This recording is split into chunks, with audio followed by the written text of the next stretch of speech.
আমার বিচার আমি নিজে নিজেই করে দিলি। কৃষ্ণ, তা তুমি কি এমন পাপ করেছো যার জন্য বৈষ্ণবদের পা ধোয়াচ্ছ, বৈষ্ণবদের এঠো পরিষ্কার করছো? পাপটা কি এমন পাপ? বলে দাদা, পাপটা তো আমি এই বৃন্দাবনে দাপর যুগে করিনি, করেছিলাম ত্রেতা যুগে রামচন্দ্রের অবতারে। রাম অবতারে পাপ করেছো?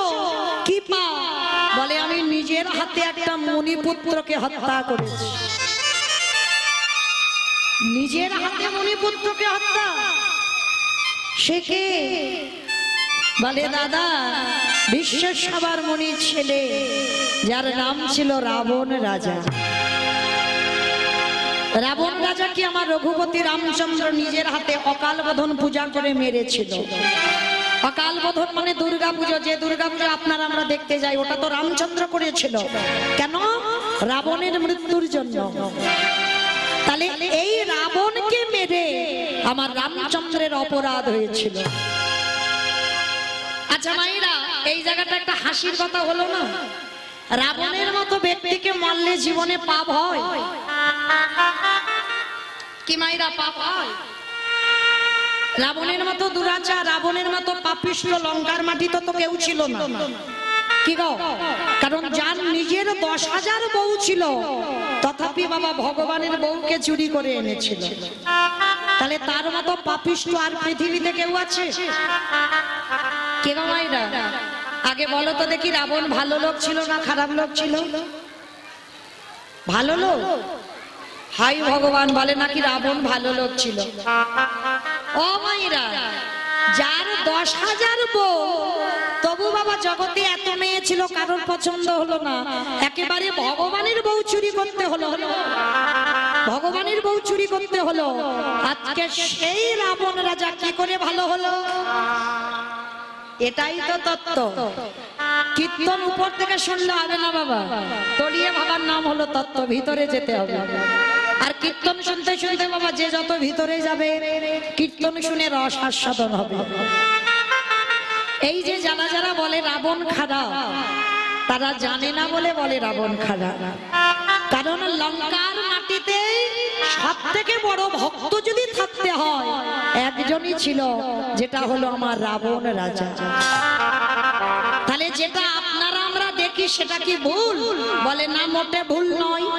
একটা কথা মাথায় রেখো বাবা, কোন পুরুষ যদি মনে করে নারী হলো তার কাছে ভোগের সম্পদ, সারা জীবন সে ভোগ করেই যাবে। আর কোন পুরুষ যদি মনে করে নারী হলো তার কাছে আরাধনার বস্তু, নারী হলো সাধনার বস্তু, সারা জীবন নারীটার চরণ সাধনা করে সারা জীবন ওই পুরুষটা কাটিয়ে দেয়। তাহলে রাবণ রাজার যদি সীতামাকে নিয়ে ভোগ করার লালসা থাকবে, এই জায়গাটা ভালো করে বিচার করে উত্তর দেবে। যার 10,000 বউ ছিল, তার কি বাবা একটা ওই লঙ্কাতে ঘর ফাঁকা পড়েছিল না? কি গো, 10,000 বউ মানে 10,000টা ঘর, নিশ্চয়ই একটা দুটো তো এক্সট্রা ছিল। তাহলে সীতামাকে নিয়ে কি রাবণ তার ঘরে রাখতে পারলো না? রাখেনি। রেখেছিল কোথায়? হ্যাঁ, প্রশ্নেই তো উত্তর বেরিয়ে গেল। দেখেন, অশোক, যেখানে শোকের ছায়া লাগে না, সেইখানে সীতামাকে চুরি করে রেখেছিল। কেন? সীতামার চরণ সাধনা করবে বলে। তা যেদিন থেকে রাবণ রাজা সীতামাকে চুরি করে আনলো, সেদিন থেকে রাবণের স্ত্রী হচ্ছে পঞ্চসতীর মধ্যে একজন সতী। দেখবেন মায়েরা, সতী নারীরা বুঝতে পেরে যায় বাবা তার স্বামীর কখন মঙ্গল আর অমঙ্গল হবে। তা বুঝতে পেরে গেছে মন্দাদরী যে আমার স্বামীর কোনো দুর্ঘটনা ঘটবে।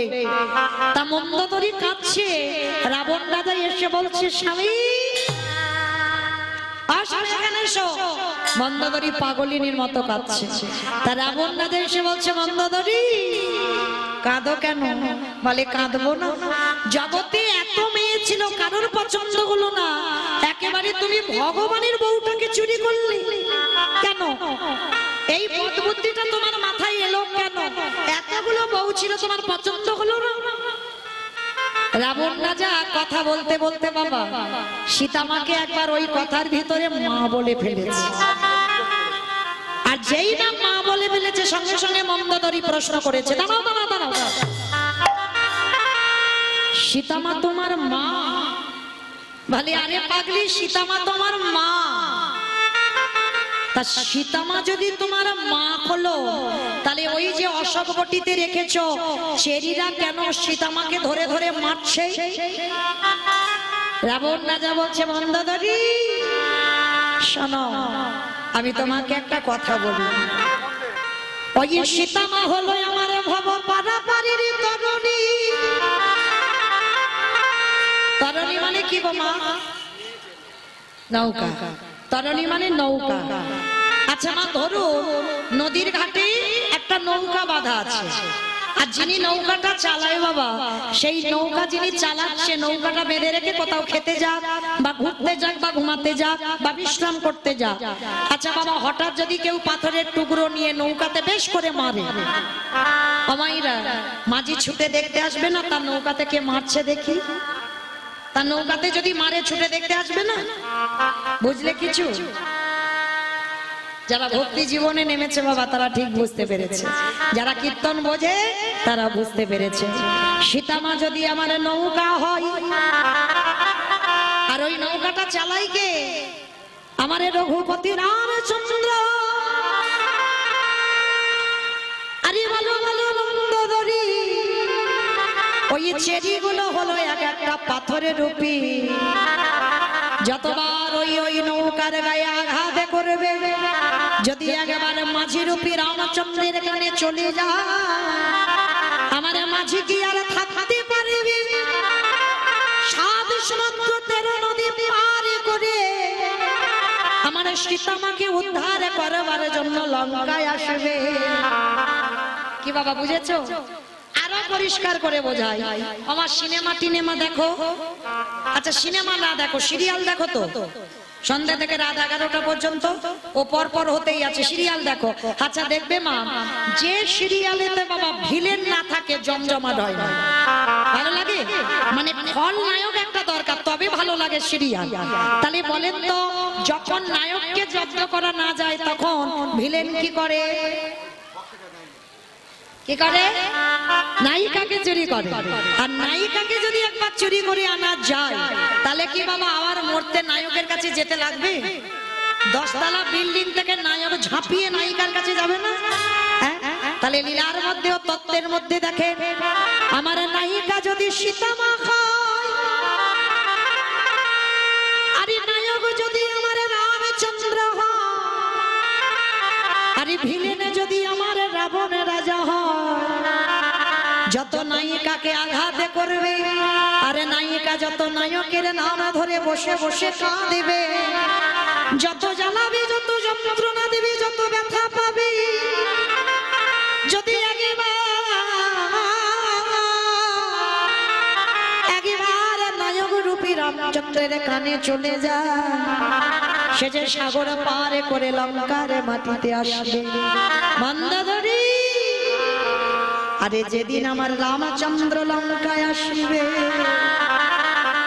সেদিনে যদি আমার রাজ্যে খরা দেখা দেয়, যদি আমার রাজ্যে কোনো জায়গায় জলে না থাকে, বলো বলো মন্দোদরী, আমার প্রভুর চরণে কি দিয়ে চলো?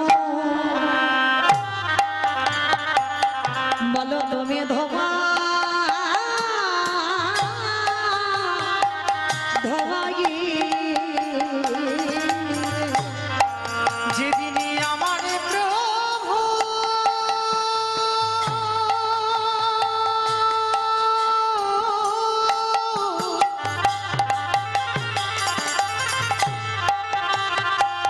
যেদিন আমার প্রভু হরি বল হরি বল হরি বল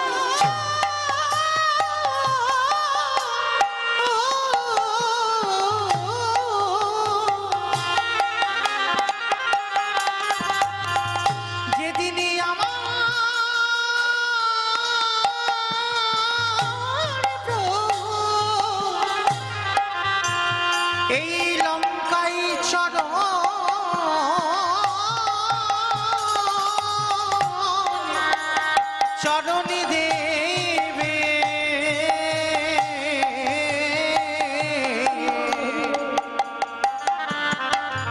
বলো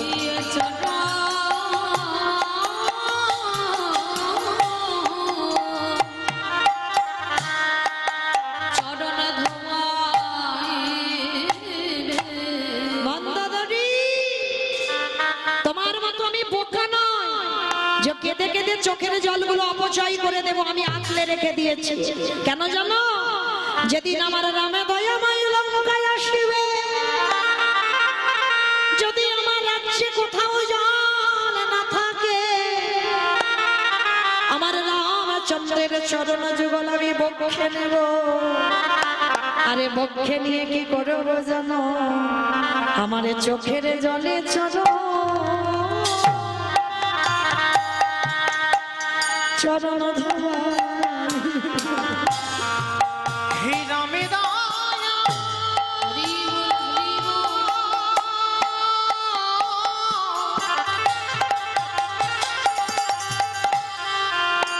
হে রামে দয়া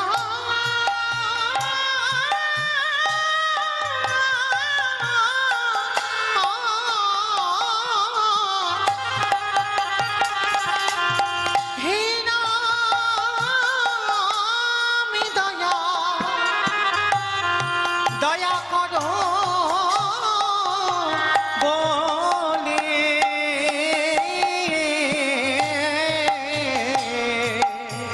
গোলক দিয়ে চলো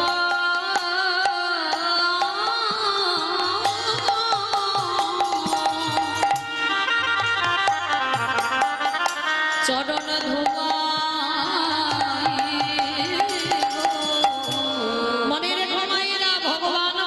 দুটো জিনিস সহ্য করে না এক হলো ভক্তের অহংকার আরেকটি হলো ভক্তের চোখের জল এই জগতে যদি একজন ভক্ত আমার গোবিন্দ চরণ তলে বসে একেবারে যদি বলিতে পারি কৃষ্ণ তোমার গোলামে বলি আমারই ভগবান পৃথিবীর যেখানে থাকুক না কেন ভগবান আমার পৃথিবীর যেখানে থাকে যাই না কেন ভক্ত যদি একেবারে কাঁদা প্রাণী ডাকে আমারে ভগবান কি থাকতে যে জন তাই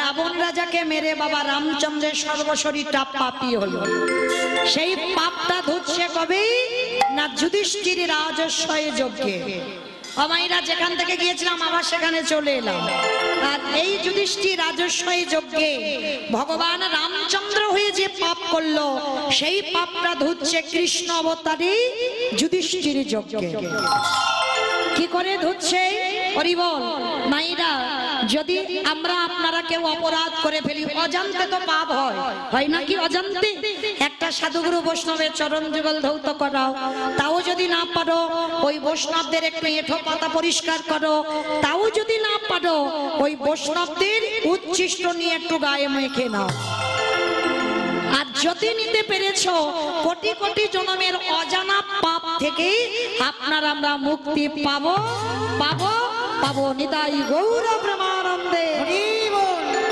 আচ্ছা মাইরা কারোর পা ধোয়াতে গেলে কি করে ধোয়াবে বলো তো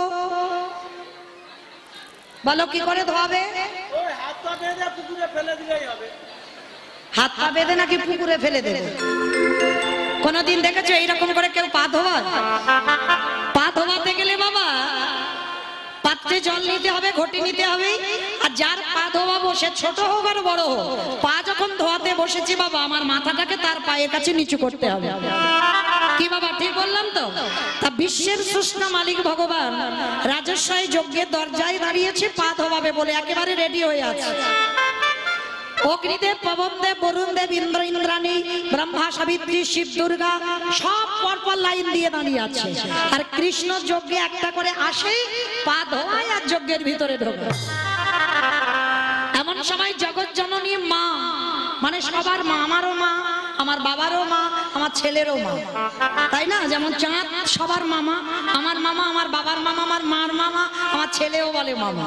ঠিক ওই রকম জগৎ জননী মা দুর্গা সবার মা। আজকে সেই মা বলছে প্রাণনাথ, বাবা ভোলানাথকে ডাকছে, প্রাণনাথ আর দেরি নয়, চলো কৃষ্ণ পা ধোয়াবে, চলো পা দুটো ভালো করে ধুইয়ে নিয়ে। তা বাবা ভোলানাথ তো ত্রিলোকের বড় বৈষ্ণব, আপনাদের আমাদের মতো বাবা কোনো সাজা বৈষ্ণব নয়, একেবারে ত্রিলোকের ভগবান আখ্যা দিয়েছে, ত্রিলোকের বড় বৈষ্ণব। আজকে সেই পরম বৈষ্ণব বাবা ভোলানাথ পার্বতীকে বলছে, পার্বতী তোমার কি মাথার গন্ডগোল হয়েছে? আমার মনে হয় তোমার মাথার আর কিছু নাই, কারণ কৃষ্ণ পা ধোয়াবে আর আমাদের পাপীর পা দুটো বাড়িয়ে দেব। শোনো, তোমার যদি এত ধোয়াবার ইচ্ছা হয় তো তুমি লাইনে দাঁড়াও, কিন্তু আমার পা আমার কৃষ্ণ কোনো মতেই ধোয়াতে পারবে না। এই কথা বলে বাবা ভোলানাথ লাইন থেকে বেলাইনে চলে গেছে, মানে আড়ালে গেছে। আড়ালে গিয়ে মনে মনে চিন্তা করছে, কৃষ্ণের চোখে আমাকে ধুলো দিয়ে যেতে হবে। মানে কৃষ্ণের সঙ্গে চালাকি, ভাবতে পারছেন? অমাইরা মানুষ মানুষের সঙ্গে চালাকি করতে পারে, মানুষ মানুষকে ঠকাতে পারে, কিন্তু ওই যে পেছনে বেটা বাঁকা করে বাঁকা হাতি, ও ছেলেটার সঙ্গে অসম্ভব। ওই যে কে কীর্তন শুনছে, কে কেঁদে যাচ্ছে, আর কে গল্প করে যাচ্ছে, আর কে শুধু খালি হাওয়া খেয়ে যাচ্ছে, আর কে বসে বসে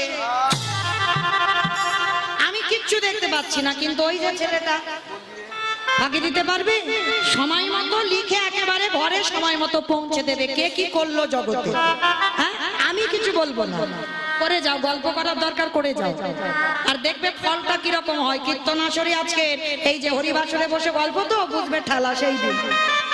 তো আজকে দেখে ভগবান মনে মনে করছে, বেটা দেখেছো আমার চোখে তুলে দেবে বলে ও বেটা লাইন থেকে বেলাইনে গেছে। এইবার বেলাইনে যা তো যা, আড়ালে গিয়ে বাবা কি করেছে জানো, দুম করে একটা কুকুর হয়ে গেল। কুকুর হলো কেন? পৃথিবীতে যত পশু পাখি আছে কুকুর হচ্ছে সব থেকে প্রভু ভক্ত, ওর মতো প্রভু ভক্ত কেউ হবে না। আর বাবা যার জন্য কুকুরে তো চাকরি করছে না, মানুষের চাকরির জন্য হা করে বেড়াচ্ছে, কিন্তু কুকুর একটা পশু, সে চাকরি করছে কেন? তার ঘ্রাণ শক্তির জন্য। চোর ডাকাতকে ধরবার জন্য কুকুরে চাকরি করছে না। আজও কুকুরের মহোৎসব হয় নবদ্বীপের মাটিতে, মানে ভুরি ভুরি প্রমাণ আছে, বললে বাবা সারা রাতে শেষ হবে না। থাক, ওদিকে আর যাবো না। তো যাই হোক, এইবার বাবা ভোলানাথ কুকুর হয়েছে, আর কুকুর হয়ে মনে মনে করছে কৃষ্ণের চোখে ধুলো দিয়ে যজ্ঞের ভিতরে ঢুকে যাবে। বাবা ঠাকুর এখানে একটা কথা বলি, যারা শাস্ত্র জ্ঞানী, যারা গ্রন্থ পাঠ করেন বা একটু কীর্তন বোঝে, জানেন গৌতম মুনির স্ত্রী অহল্যা, অহল্যার সতীত্ব নাশ করেছিল কে? দেবরাজ ইন্দ্র গুরুপত্নী হরণ করেছিল, আর তাতে গৌতম মুনি কি অভিশাপ দিয়েছিল? তো সর্বজ্ঞ হবে ভোগ চিহ্ন। আর সেটা পরবর্তী দিনে হলো গৌতম মুনির আশীর্বাদে সহস্র চোখ, মানে দেবতা দেবরাজ ইন্দ্রের শরীরে সহস্র চোখ, হাজার হাজার চোখ, কিন্তু তার থেকে তো আমার ওই ছেলেটার শরীরে আরো চোখ বেশি। কি গো, ইন্দ্রের থেকে বেশি না? ও দেখতে পাচ্ছ তোমরা, শুধু দুটো চোখ বাঁশি নিয়ে বাজাচ্ছে, কিন্তু না, ও চোখ চারদিকে ঘুরে ঘুরে বেড়াচ্ছে। কে কি করছে? তো এইবার বাবা ভোলানাথ তো ওদিকে কুকুর হয়েছে, ভগবান পিছন থেকে সব দেখতে পাচ্ছে। এইবার ইচ্ছা করে ভগবান মাথাটা নিচু করে পা ধুইয়ে যাচ্ছে, আর বাবা ভোলানাথ কুকুর রূপটা ধরে চারটে পা, এক পা দু পা করে পিছন থেকে এসে কৃষ্ণের পায়ের মাঝখানটা একটু ফাঁকা মতো দেখেছে। আর যেই না ফাঁকা মতো দেখা, আর ওই জায়গা থেকে বাবা বলে যাবে বলে সবে মাত্র মাথাটা দিয়ে যেই না মাথাটা দিয়েছে সঙ্গে সঙ্গে কৃষ্ণ দুটো হাঁটু নিয়ে কুকুরের কানের কাছে চেপে দেয়। এইবার দেখ কেমন লাগলো। এইবার যত কুকুরের কানের কাছে চেপে ধরে কুকুর কি করবে? কেউ কেউ করবে, বারবার বলছে কৃষ্ণ ছেড়ে দে, কৃষ্ণ ছেড়ে দে, কৃষ্ণ ছেড়ে দে। বলে ছাড়বো বলে ধরি নাই।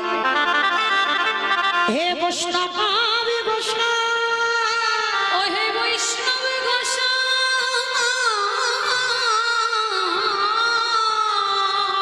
জারি আগে বাবার ছেড়ে দি, যারে একবার ছেড়ে তারি এ জীবনে কোনোদিনই আমি জানি ধরি না, নানা কোনোদিন আর ধরে না। আরে জারি একেবারে এই হৃদয় জায়গা দিয়ে দি, ওগো এ জীবনে কোনোদিন ছাড়ি না গো, তাই গৌর করিব।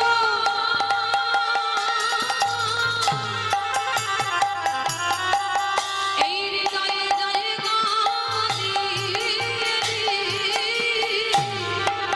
বলে এ জীবনে কোনোদিন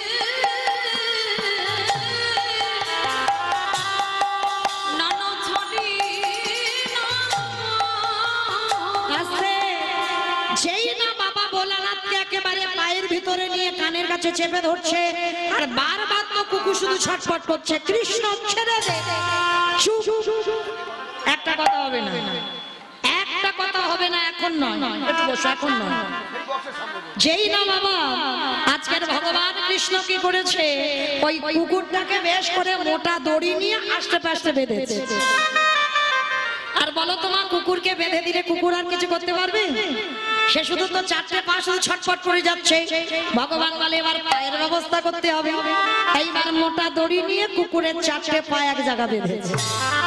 আর যেই না চারটে পা এক জায়গায় বেঁধে দেওয়া, এইবারে নয়ন জলে বুক ভাসিয়ে কাঁদি কৃষ্ণ রে, হরে কৃষ্ণ রে,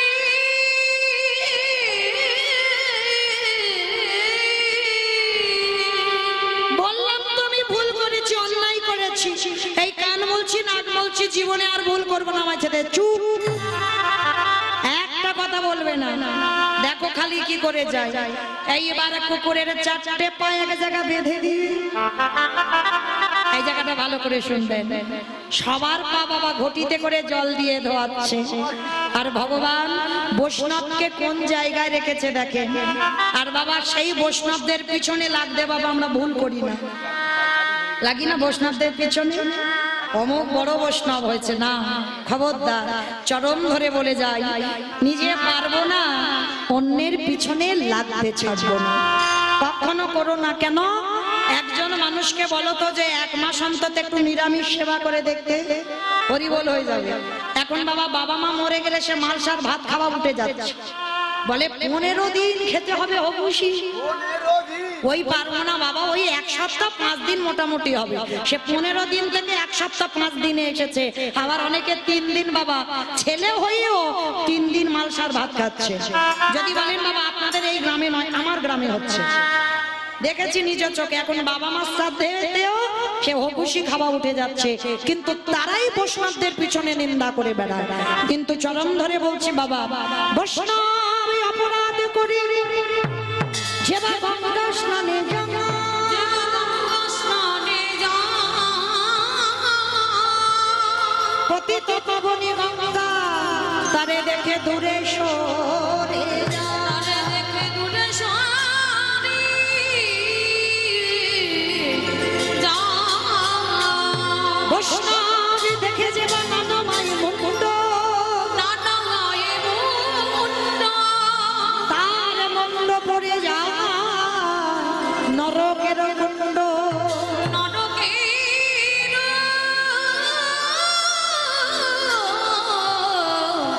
কুণ্ড। আস্তে এইবার ভগবান কি করেছে দেখো, কুকুরের চারটে চরণ মুখে ধরে, খালে বিলি নদী নালা পুকুরে ঘাটের জল নয়, তাহলে কোন জলে দিল? কৃষ্ণই আমার চোখের জলে ছড়া চরণ ধোয়াইল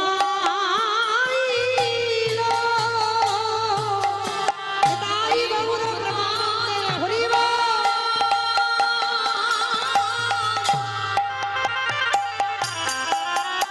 চরণে নিয়ে ধরে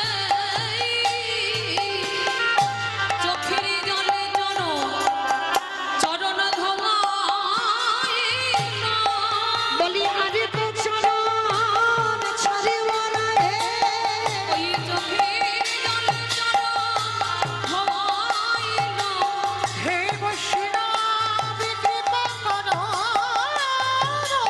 বলে আর তো চরণ ছাড়ব না। হে বৈষ্ণব তাই গৌর প্রেমানন্দে হরি বল হরি বল হরি বল। হরি আর তো চরণ ছাড়ব না হরি আর তো চরণ ছাড়ব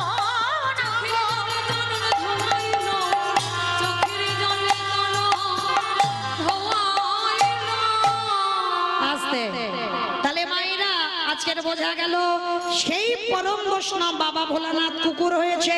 বাবা একটা প্রেস্টিজের ব্যাপার, আর শিব হতে পারছে না। সেই দিন কৃষ্ণের চরণ ছুঁয়ে বলেছিল, কৃষ্ণ রে আহাগত কলিকালি আমি আর শিব হব না।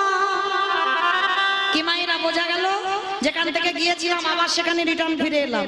বুঝতে পেরেছো তো? আমি কি বলেছিলাম?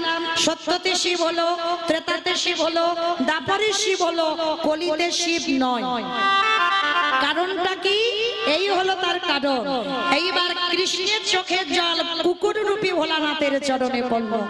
সেদিন ভোলানাথ বলেছিল, কৃষ্ণ আগত কলিকালি আমি আর শিব হব না।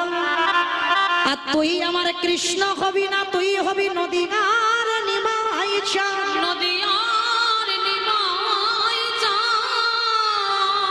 কৃষ্ণ রে ওরে কৃষ্ণ রে। 12 বছরে তুলসী ভাসিয়ে তোকে আহ্বান করব। আমার ডাকে তুই নদিয়ায় নামবি, আমি শান্তিপুরে যাব। আমার নাম হবে অদ্বৈত আচার্য গোসাই। তুই আমার কৃষ্ণ নয়, তুই হবি আমার নিমাই পণ্ডিত। তো যেদিন তুই নদিয়ায় আসবি, আমি শান্তিপুর থেকে তোর সঙ্গে দেখা করতে যাব। তোর আর আমার যেদিন মুখোমুখি সাক্ষাৎ হবে, এই রাজস্বাই যজ্ঞে যেমন তোর চোখের জল কুকুরের পায়ে পড়ল, এই কুকুরে যেদিন অদ্বৈত হবে, আজকে যে তোর কাছে ঋণী হয়ে গেলাম, এই ঋণটা সেই দিনে শোধ করবো। ওরে এমনি করে চলো